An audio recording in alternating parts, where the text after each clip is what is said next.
아멘. 은혜로운 찬양 감사합니다. 오직 주의 은혜인 줄로 믿습니다.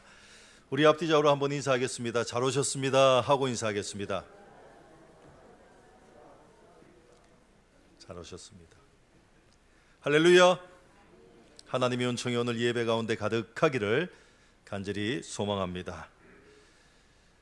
지금 우리나라는 이미 초갈등 사회로 진입했습니다.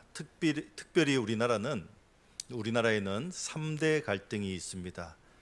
그 첫 번째가 지역 갈등입니다. 두 번째는 계층의 갈등입니다. 그리고 또 하나의 갈등이 있는데 우리 사회의 가장 큰 갈등 구조인 이념의 갈등입니다. 성도 여러분, 이념 앞에서는 친구도 없습니다.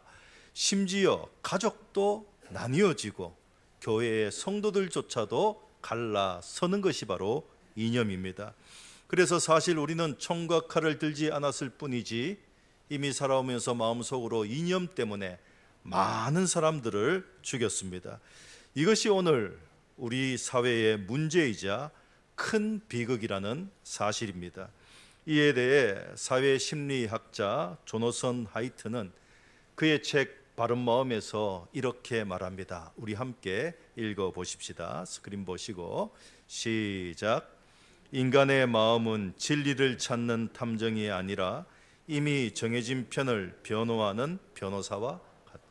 성도 여러분, 인간의 마음, 즉 우리의 마음이 탐정이 되어서 진리를 찾고 진리를 추구하며 진리 편에 서도록 힘쓰는 마음이 되어야 하지 않겠습니까? 그러나 인간의 마음은 그렇지 못하다는 거예요. 인간의 마음은 그와 반대라는 것입니다. 즉 이익과 욕망 혹은 어떤 인연과 관계 안에서 이미 정해진 편, 정해진 사람에게 선다는 것입니다. 그리고 이 이미 정해진 그 편에 서서 그저 그를 변호하는 변호사와 같은 마음이 오늘 인간의 마음이라는 것입니다. 그렇지 않습니까? 우리 자신을 한번 돌아보시기 바랍니다. 그리고 질문해 보시기 바랍니다. 내 마음은 과연 진리를 찾는 탐정인가? 아니면 내 이념과 이익과 관계에 부합해서 이미 정해진 편을 택하고 그 편에서 변호하는 변호사는 아닌가? 나는 과연 탐정인가? 아니면 변호사인가? 우리 자신을 한번 돌아보시기 바랍니다. 성도 여러분, 사실 인간은 본능적으로 우리 편을 만듭니다. 즉 내 편, 내 집단을 만드는 것이 인간의 본능입니다. 나아가 우리는 우리가 속한 집단의 깃발 아래 모여 다른 편을 향해 나를 세웁니다. 가령 학연, 지연, 혈연 그 깃발 아래 모입니다. 보수, 진보, 중도라는 그 깃발 아래로 모입니다. 과연 그것이 진리인지 거짓인지 옳음인지 그름인지 전진인지 후퇴인지 이것을 분별하지 않은 채 말입니다. 그리고 진리와는 무관하게 상대편을 향해 나를 세우기도 하고 공동체의 분열에 가담하기도 합니다. 성도 여러분, 이 분열의 본능은 인간의 오랜 슬픔이자 비극입니다. 그런데 이 슬픔이 가장 나타나지 말아야 할 곳, 세상의 모든 경계선이 무너져야 할 그곳인 교회에서도 세상과 똑같이, 아니 오히려 더 날카롭게 편가르기와 분열의 역사가 나타난다는 사실입니다. 이것이 바로 아픔 중에 아픔이요 비극 중에 비극입니다. 왜요? 교회는 세상의 빛이요 교회는 세상의 소금이기 때문입니다. 즉 교회는 세상의 마지막 남은 진리의 보루이자 세상의 소망이 바로 교회이기 때문입니다. 그런데 오늘 우리가 마주하고 있는 이 고린도 교회의 모습이 바로 그 아픈 현실을 그대로 드러내고 있습니다. 물론 그들 역시 교회로서 세상의 빛이라 불렸지만 실상 그 안에는 세상과 똑같은 어둠의 그림자인 분열에 잠식되어 가고 있었다 하는 말씀입니다. 그래서 오늘 말씀은, 오늘 바울은 사도의 건의와 또 목자의 심정과 절박한 호소를 담은 서신을 보내는데 10절에 보면은 너희를 권하노니 하고 시작하고 있습니다. 여기 권하노니라는 말은 간청하다, 촉구하다라는 말씀입니다. 그래서 절박한 심정, 비통의 심정으로 그들을 향해 권하고 간청하고 촉구하기를 모두가 같은 말을 하고 너희 가운데 분쟁이 없이 같은 마음과 같은 뜻으로 온전히 합하라 하고 말씀하고 있습니다. 성도 여러분, 여기 분쟁이란 말은 찢어진 틈, 갈라진 조각을 의미합니다.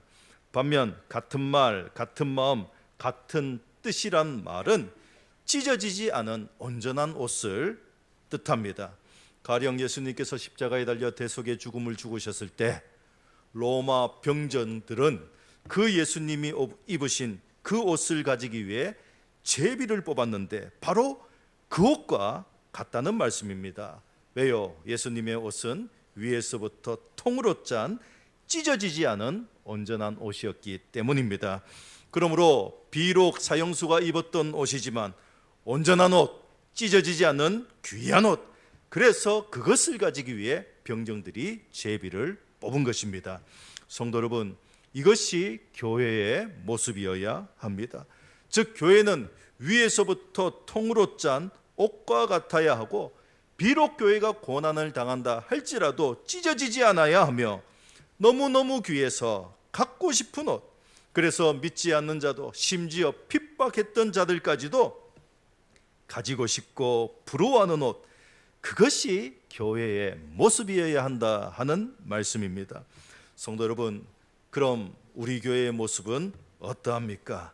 우리는 예수님이 입으셨던 그 위에서부터 하나로 통으로 짠 옷과 같은 교회입니까? 우리 각 여전도의 남성교회는 찢어지지 않고 나누어지지 않았으며 위에서부터 아래로 하나로 짠, 통으로 짠 옷과 같은 그러한 공동체입니까? 그래서 믿지 않는 사람들도 부러워하는 교회, 부러워하는 모임, 갖고 싶은 교회, 갖고 싶은 모임입니까?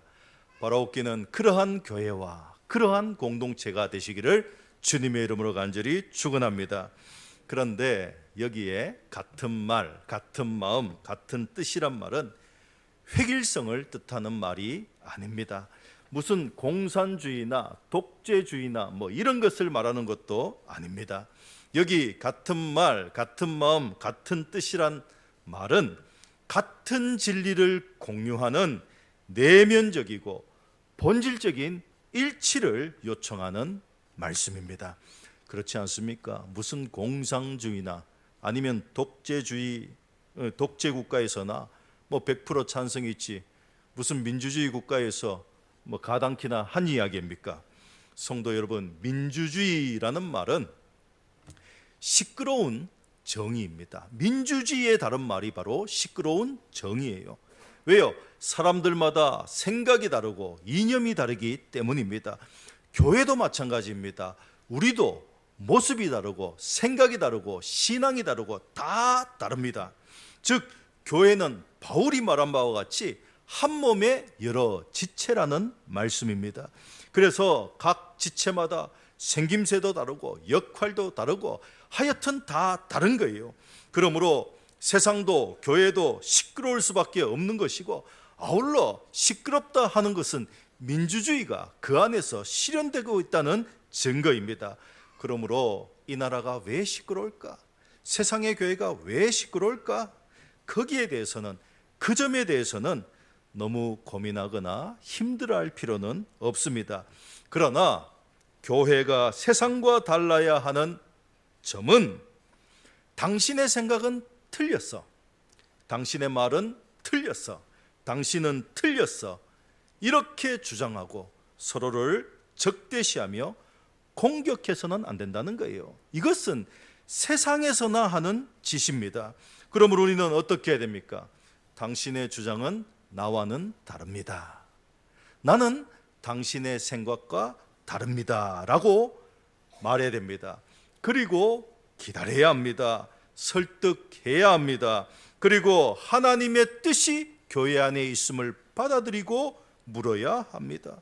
그러나 내 주장이 상대편에게, 교회에 받아들여지지 않는다고 해서 마음에 앙심을 품는다거나 상대방에 대해서, 상대 진영에 대해서 비난한다거나 적대시해서는, 그렇게 해서는 안 된다는 말씀입니다. 그런 사람은 아직까지도 민주주의라는 것을 모르는 사람이요, 오히려 독재성과 이기심과 욕망이 다름 아닌 자기 안에 자리하고 있는 사람입니다. 지난 장로 선거 때 저는 이 교회 담임 목사로서 장로를 뽑고 싶었습니다. 장로가 뽑히기를 바랬습니다. 왜요? 이것이 장로교회로서 바른 것이고 이것이 우리의 오랜 한계를 뛰어넘는 길, 그래서 내일을 향하는 첫걸음이자 부흥의 길이라고 생각했기 때문입니다. 그런데 그것은 제 마음이고 제 생각이고 제 주장이에요. 물론 마음에 상심이 있고 아쉬움이 있었습니다. 그러나 마음에 상심이 있다고 해서, 제 마음에 아쉬움이 있다고 해서 사람을 미워하지 않습니다. 왜냐하면 이 교회는 하나님의 교회이기 때문입니다. 그래서 하나님의 교회는 반드시 하나님이 세우시고 하나님의 이루심에 그때가 완전함을 믿기 때문입니다. 그러므로 성도는 좌도 우도 네 편도 내 편도 내 뜻도 아닌 하나님의 뜻, 하나님의 때, 하나님의 통치 방법을 신뢰해야 하는 것입니다. 그리고 그 다양성을 받아들이고 끊임없이 진리를 찾고 인내하고 기다리며 설득하고 설득해 가야 하는 것입니다. 성도 여러분, 우리 교회는 하나님의 교회인 줄로 믿습니다. 우리 교회는 하나님이 통치하시는 교회인 줄로 믿습니다. 그러나 오늘 고린도 교회는 그러하지 못했습니다. 철저하게 인간 편에 서고 진영의 편에 서서 딱 4개의 진영으로 나누어졌는데, 나는 바울에게, 나는 아볼로에게, 나는 게바 즉 베드로에게, 나는 그리스도에게 속한 자라 하면서 4개의 파로 나누어졌다 하는 말씀입니다. 성도 여러분, 교회에서는 주방에 나 있는 대파나 쪽파 외에는 파가 있으면 안 되는 줄로 다 믿으시길 바랍니다. 그러나 고린도 교회는 그러하지 못했습니다.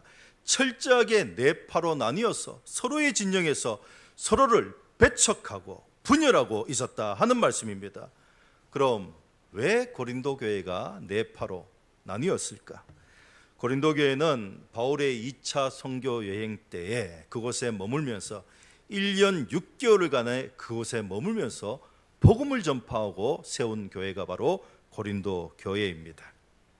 그러므로 먼저 바울에게 복음을 듣고 또 믿음을 영접하고 교회를 함께 개척했던 사람들이 있었다는 거예요. 오늘날로 치면 개척 멤버입니다.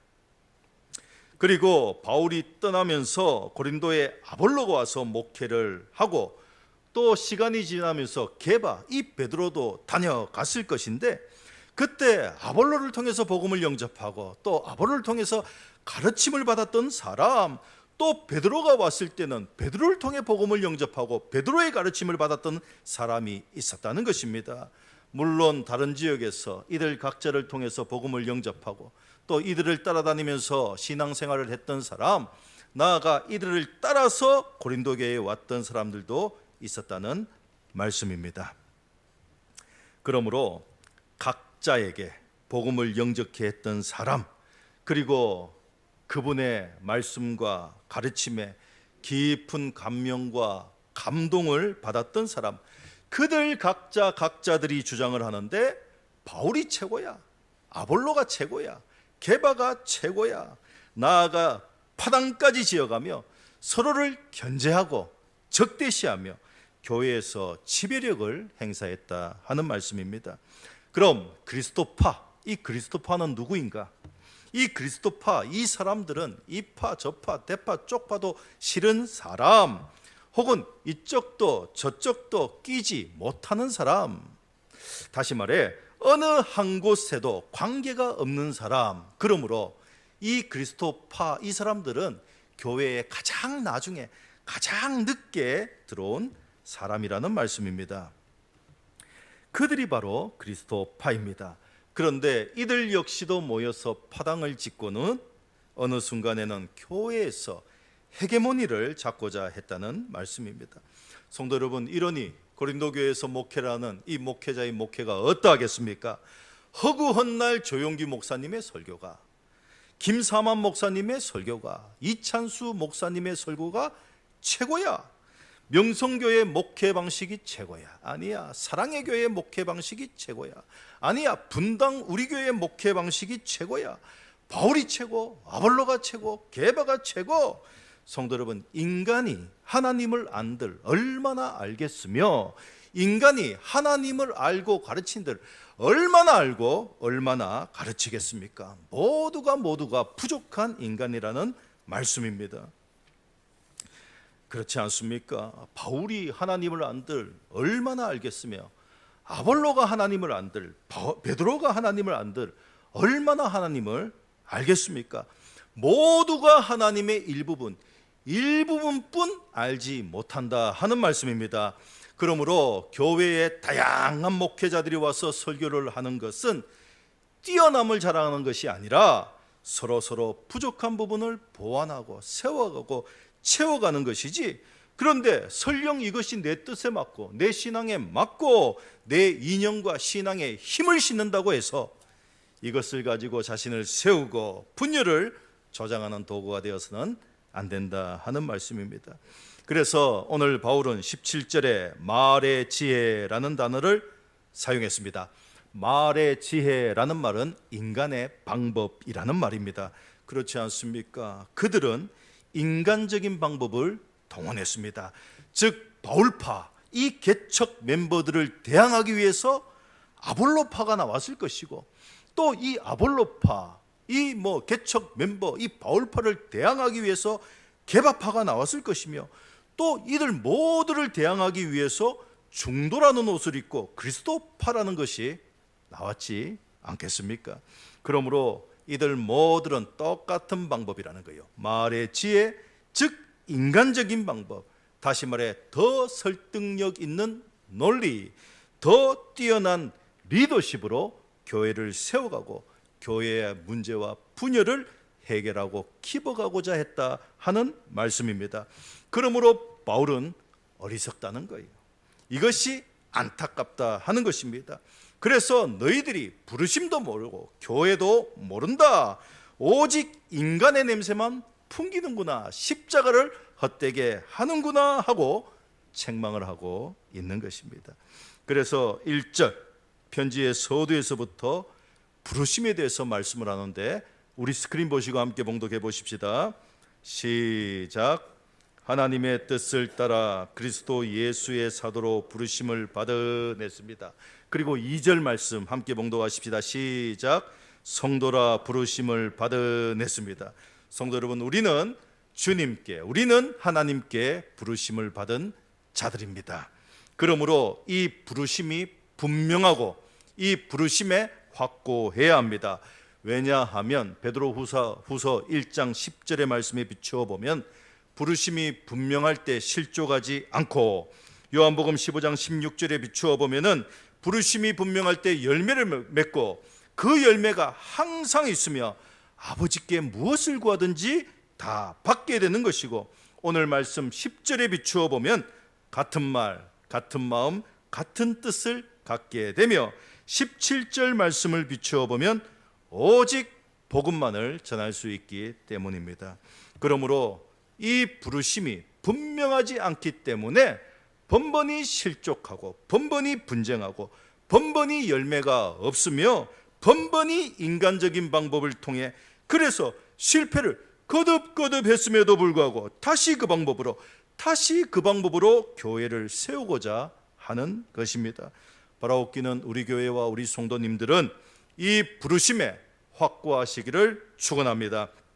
그래서 부르신 목적에 따라 오직 하나님 진리를 탐구하고 그리스도의 뜻을 분별하며 교회를 하나 되게 하고 오직 그 부르심의 열매와 복음 전파를 위해서 전진하시는 우리 교회와 성도님들이 되시기를 축원합니다.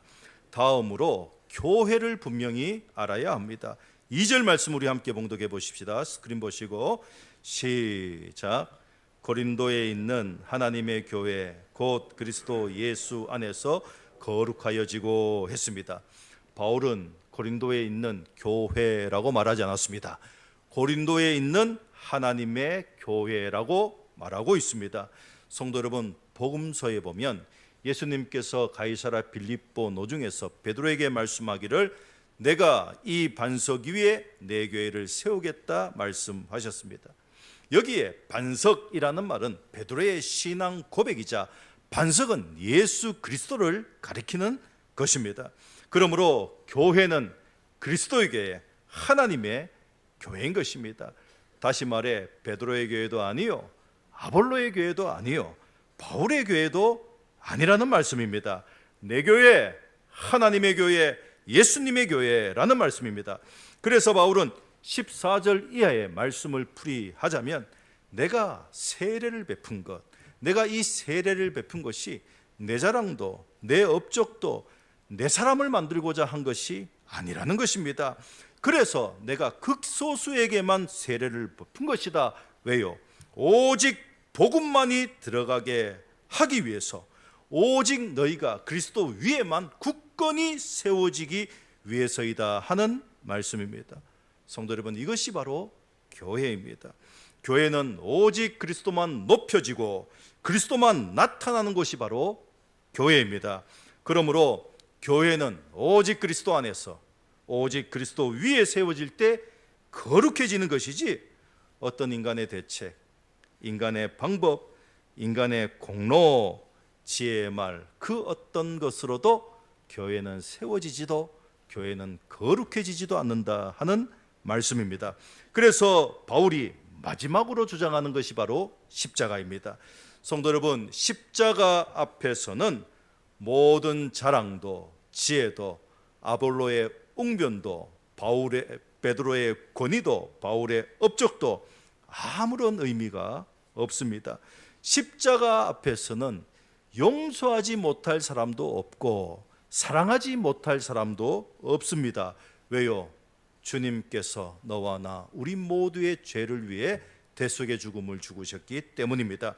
그러므로 우리는 십자가 안에서 서로가 죄인이었음을 발견하고 십자가를 통해 서로를 바라보는 새로운 시선이 열리며 정죄와 분열이 아닌 용서와 화해의 길, 인간의 참된 가치와 오늘날 우리를 부르신 이유, 살리신 이유, 우리를 여기에 함께 모이게 하신 이유, 하나님이 우리 교회에 두신 목적과 비전을 발견할 수 있는 것입니다.